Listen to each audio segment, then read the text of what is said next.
നിലവേകാൻ തിങ്കളെ ഒരു ചെറുനോവും ചിരിയാക്കി എൻ പാതിമയായി ഒരു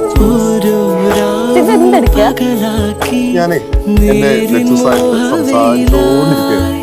ഇവനിലായി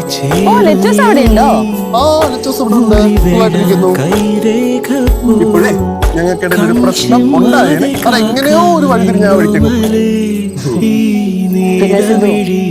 ഞാൻ ഒരു കാര്യം പറഞ്ഞോട്ടെ. ഞാൻ സിദ്ധുവിനെ എടാ വാടാ പോടാന്നൊക്കെ വിളിക്കുന്നതേ എനിക്ക് എന്റെ സിദ്ധുവിനെ അത്രയ്ക്ക് ഇഷ്ടമായതുകൊണ്ടാ. അതിലെന്റെ അടുത്ത് ദേഷ്യമൊന്നും തോന്നില്ല. എനിക്ക് ഒരു ദേഷ്യം സ്നേഹം മാത്രം. ശരിക്കും എന്നാ ഞാൻ ഫോൺ വെച്ചോട്ടെ.